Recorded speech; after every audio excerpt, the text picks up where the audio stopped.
नमस्कार। आपका अखबार के रविवारी अंक में आपका स्वागत है। मैं हूं प्रदीप सिंह। अब समय आ गया है, 12 साल हो गए हैं इस सरकार को सत्ता में रहते हुए। पार्टी और सरकार दोनों के कायाकल्प के केवल फेरबदल से या छोटे मोटे परिवर्तनों से काम नहीं चलने वाला है। 12 साल ये सरकार चली है। ये सरकार अभी तक बोलने वाली सरकार थी, अब लोगों को सुनने वाली सरकार चाहिए। तो इस समय भारतीय जनता पार्टी में न तो कोई किसी की सुनता है, जनता की तो छोड़ दीजिए, अपने कार्यकर्ता की नहीं सुनते हैं। तो ये बहुत लंबे समय तक नहीं चलने वाला। जहां तक सरकार का सवाल है, तो हमारे सनातन धर्म में हर साल घर की सफाई होती है, बड़ी सफाई होती है। वैसे तो रोज सफाई होती है, लेकिन दीपावली के समय विशेष सफाई होती है। दीपावली के दूसरे दिन दलिद्दर भगाया जाता है और नया झाड़ू आता है और नया सूप आता है। ये हमारी संस्कृति का हिस्सा है। ये परिवर्तन जो है कि जो पुराना हो गया है, उपयोगी नहीं रह गया है, उससे मुक्ति पा ली जाए। उसमें कोई इमोशन नहीं अटैच्ड होता, कोई इमोशन नहीं जुड़ा होता है कि अरे ये इतने दिन से है तो इसको कैसे हटा दे। ये सनातन संस्कृति में इस तरह की सोच नहीं है। पुनर्नवा होना ये प्रकृति का भी नियम है और ये भारतीय संस्कृति और सनातन संस्कृति का भी हिस्सा है। इसलिए सरकार को सोचना चाहिए कि 12 साल से जो लोग हैं, अब मैं पूरे मंत्रिमंडल की बात तो नहीं कर सकता, बहुत लंबा हो जाएगा और बहुत मुश्किल भी होगा। 2 मंत्रियों की बात करता हूं, 2 बड़े मंत्रियों की जो 12 साल से मंत्री हैं।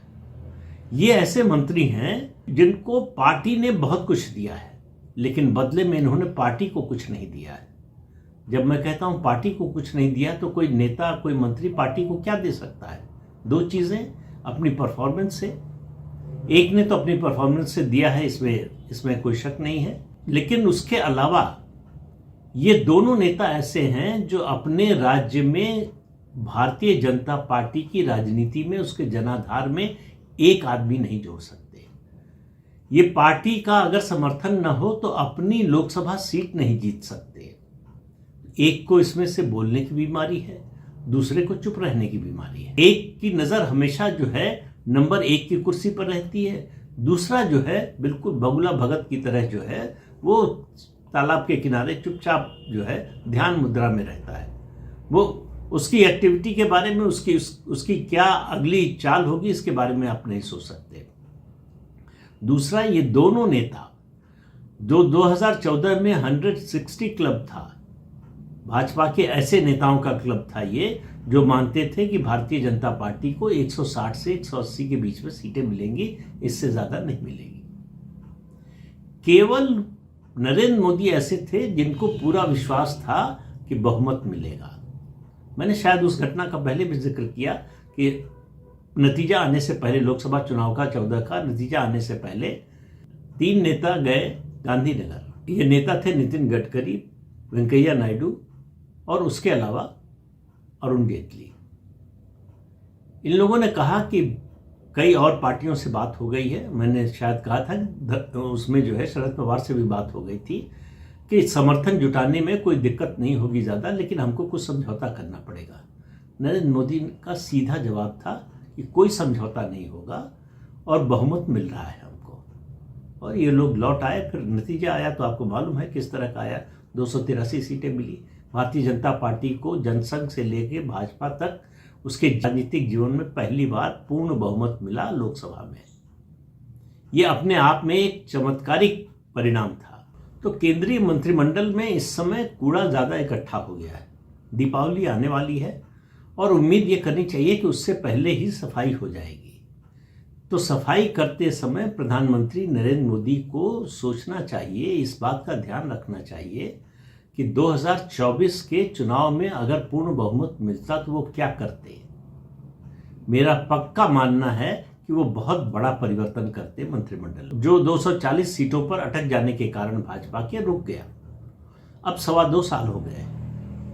अब भारतीय जनता पार्टी और प्रधानमंत्री नरेंद्र मोदी जिस तरह से काम कर रहे हैं, वो 350 सीटों वाली पार्टी की तरह कर रहे हैं। तो ये मौका है उनके लिए 2029 की तैयारी का। 2029 से पहले देश में संदेश जाना चाहिए कि सरकार में पूरी तरह से बदलाव हो गया है। अब जो है केवल फेरबदल से काम नहीं चलेगा, कायाकल्प करना पड़ेगा, इसको पुनर्नवा करना पड़ेगा।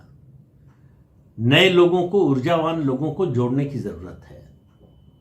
जो पुराने लोग हैं, जो बोझ उठाने की बजाय अब बोझ बन गए हैं, उनसे छुटकारा पाने का समय है। ये जो कंटिन्यूटी अच्छी होती है, लेकिन कंटिन्यूटी विद चेंज ज्यादा अच्छी होती है। निरंतरता और परिवर्तन दोनों साथ साथ चलते रहे तो उसका परिणाम अच्छा आता है। लेकिन केवल निरंतरता रहे और परिवर्तन ना हो तो फिर मामला जो है धीरे धीरे गड़बड़ होना शुरू हो जाता है। फिर एक ऐसी स्टेज आती है जब आप उसको ठीक करने की स्थिति में ही नहीं रह जाते। ये जो पिछले दिनों जो कुछ हुआ है, इस सब के बावजूद प्रधानमंत्री नरेंद्र मोदी का पॉलिटिकल कैपिटल जो है उसमें कोई बहुत बड़ा अंतर नहीं आया है। ये सही है कि उनकी छवि को बड़ा धक्का लगा है। जिस तरह से कॉकरोच जनता पार्टी से निपटी है ये सरकार, ये उस सरकार की कमजोरी का लक्षण है। ये ठीक है कि सरकार ने जो है बड़े नुकसान को बचाने के लिए छोटा नुकसान उठाया, जो शेयर मार्केट की भाषा में कहते हैं कट योर लॉसेस, कि बड़ा नुकसान हो जाए उससे पहले छोटा नुकसान उठा लो। लेकिन सवाल यह है कि ये छोटा नुकसान उठाने की स्थिति क्यों आई, ये हालत बनने क्यों दी आपने। और आप देखिए इस पूरे प्रकरण में केंद्रीय मंत्रिमंडल के किस सदस्य का क्या रोल है। अब 2 दिन से खबर चल रही है, एक बड़े केंद्रीय मंत्री के बेटे ने सीजेपी के आंदोलन को फंड किया, मदद की। मुझे नहीं मालूम इसमें कितनी सच्चाई है, नहीं है, लेकिन भारतीय जनता पार्टी के कई बड़े नेताओं के बच्चे जो है इस आंदोलन के साथ थे। तो आंदोलन के साथ होने में तो कोई बुराई नहीं है। बच्चों की अलग राय हो सकती है, वो अलग राय रख सकते हैं। जरूरी नहीं कि माता पिता जिस तरह से सोचते हैं उसी तरह से वो सोचें। लेकिन मेरा प्रश्न ये है कि क्या उनके माता पिता को ये जानकारी थी? क्या उनके माता पिता को जानकारी थी तो उन्होंने उनको अपनी बात समझाने की कोशिश की? अगर आप अपने बच्चों को अपनी सरकार की नीतियों के बारे में, अपनी पार्टी की संस्कृति के बारे में, अपने पार्टी के सिद्धांत के बारे में समझा नहीं सकते तो कैसे उम्मीद करते हैं कि दूसरे बच्चे समझ जाएंगे?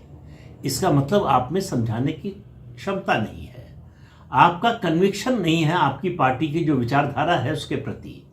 आपको लगता है कि ये जो कर रहे हैं ठीक कर रहे हैं और हम बड़ी आसानी से इनसे अपने को अलग कर लेंगे कि भाई ये वयस्क है और इनको अपनी बात कहने की आज़ादी है, बोलने की स्वतंत्रता है, विचार की स्वतंत्रता है। बिल्कुल ठीक बात है। लेकिन सवाल यह है कि आपने इस स्थिति को रोकने के लिए क्या किया? कोई प्रयास किया क्या? ये स्थिति आई तो देखिए इन सब चीजों में परिवार का बड़ा महत्व होता है।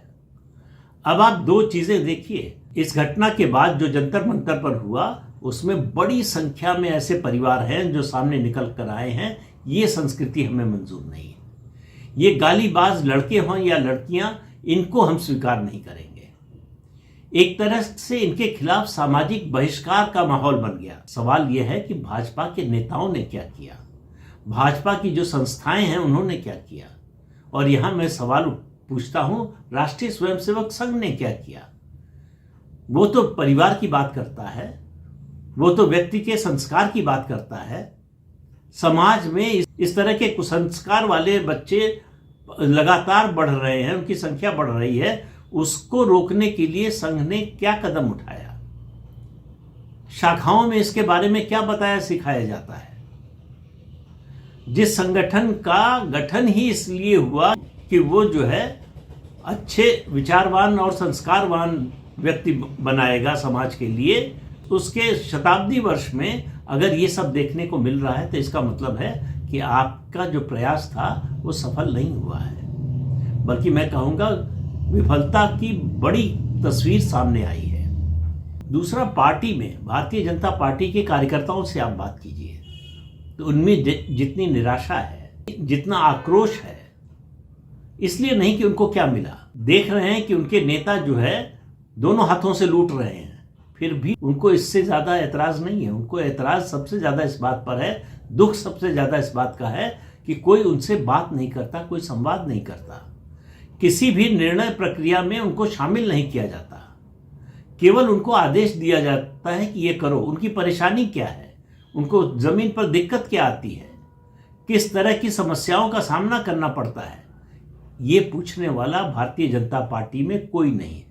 चाहे प्रदेश इकाई की बात कीजिए, चाहे राष्ट्रीय इकाई की बात कीजिए। ये जो चलन शुरू हुआ है जाति के नेताओं को कद्दू की तरह बड़े पद पर बिठा देने का, भारतीय जनता पार्टी में कोई जातीय नेता बन ही नहीं सकता।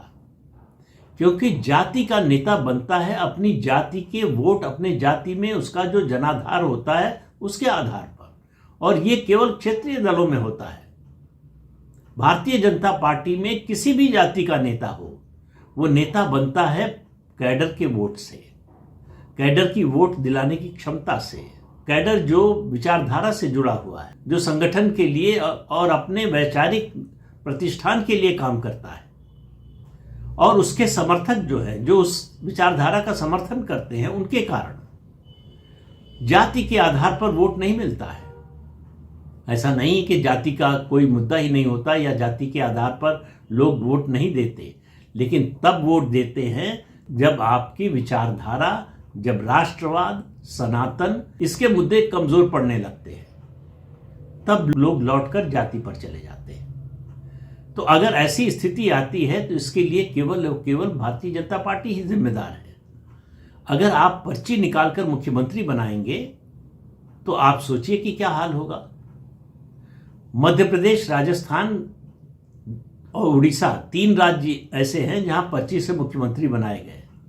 मध्य प्रदेश और राजस्थान में 2028 में विधानसभा चुनाव होने वाला है। अगर ये मुख्यमंत्री बने रहे तो आप लिख लीजिए आज कि इन दोनों राज्यों में कांग्रेस को सत्ता में आने से कोई रोक नहीं पाएगा। कौन सी ऐसी बुराई है जो इन सरकारों में या इन मुख्यमंत्रियों में नहीं है? पार्टी के राष्ट्रीय नेतृत्व ने पूरी तरह से आंख मूंद रखी है। उड़ीसा में चूंकि चुनाव देर में है, 2029 में लोकसभा के साथ है, लेकिन वहां भी स्थिति लगातार बिगड़ रही है। अगर अभी से बदलने की कोशिश नहीं की तो फिर जो ऐसी स्थिति आ जाएगी कि चाहकर भी बदल नहीं पाएंगे। उड़ीसा में आज भी नवीन पटनायक सबसे लोकप्रिय और सबसे बड़े नेता है। आज भी ऐसे लोगों की, ऐसे मतदाताओं की अच्छी खासी संख्या है जिनको अफसोस है कि उन्होंने नवीन पटनायक को हरा दिया, और यह भावना आने वाले दिनों में और तेज होगी अगर भाजपा ने अपना घर ठीक नहीं किया। राजस्थान और मध्य प्रदेश, ये 2 राज्य सरकारें ऐसी हैं जिनमें वो सारे अवगुण हैं जो नहीं होने चाहिए, और इस स्थिति को सुधारने के लिए कुछ भी नहीं हो रहा है। तो जाति के नेताओं को कद्दू की तरह बिठा देने की बजाय उसी जाति के ऐसे लोगों को आगे बढ़ाइए, उनको प्रमोट कीजिए जिनमें कुछ करने की क्षमता हो, जिनमें कुछ करने का जज्बा हो, जो कुछ बदलाव लाना चाहते हो अपने समाज के लिए, अपने जातीय समाज के लिए भी और बृहत्तर समाज के लिए भी, जो आपकी विचारधारा के प्रति निष्ठावान हो।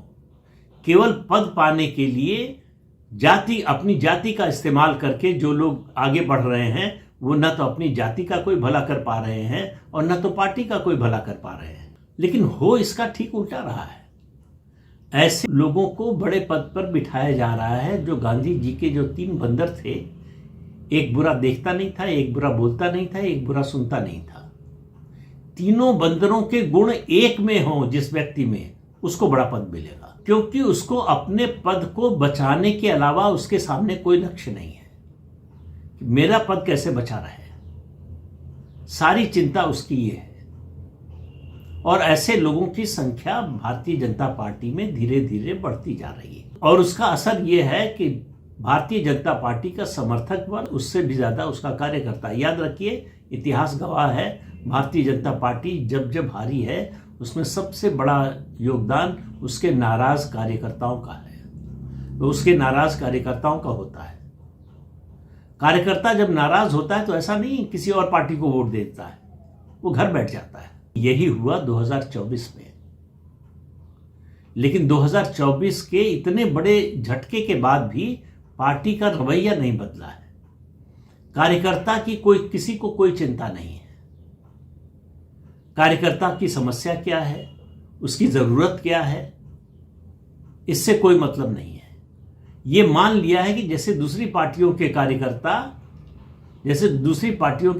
कार्यकर्ता दलाली करते थे, हमारा कार्यकर्ता भी दलाली करना चाहता है और हम उसको रोक रहे हैं। ये बहुत बड़ा काम कर रहे हैं। जो ईमानदार ऐसे कार्यकर्ताओं की कमी नहीं है भाजपा में, जो अपने घर से अपने परिश्रम का पैसा लगा के पार्टी के लिए काम करते हैं।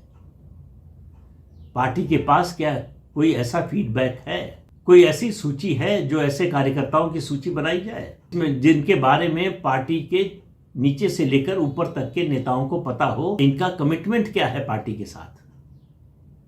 लेकिन ऐसे लोगों को पद मिलता है, महत्व मिलता है, जिनका विचारधारा से कोई लेना देना नहीं है। वो नारा जरूर लगाते हैं लेकिन उसके अलावा और कुछ नहीं।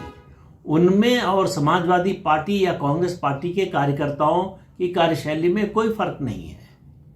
वो भी कांग्रेस और सपा के कार्यकर्ताओं की तरह रातों रात अमीर बन जाना चाहते हैं और ऐसे लोगों को प्रश्रय मिल रहा है और उसका नतीजा ये हो रहा है कि जो ईमानदार कार्यकर्ता है वो लगातार हताश हो रहा है। तो बदलाव केवल बदलाव के लिए नहीं, बड़े और प्रभावी परिवर्तन के लिए बदलाव होना चाहिए। किसी भी व्यक्ति को, चाहे जितना बड़ा वो अपने को समझता है, अगर वो पार्टी के लिए उपयोगी नहीं है तो उसको हटाने में कोई संकोच नहीं करना चाहिए और उसका यही समय है। अगर ये समय चूक गई पार्टी का नेतृत्व ये समय चूक गया तो फिर आने वाले दिनों में उसको सुधारने का भी समय नहीं होगा। तो इस अंक में इतना ही। अगले अंक में फिर मिलेंगे किसी नए मुद्दे के साथ। तब तक के लिए अनुमति दीजिए। नमस्कार।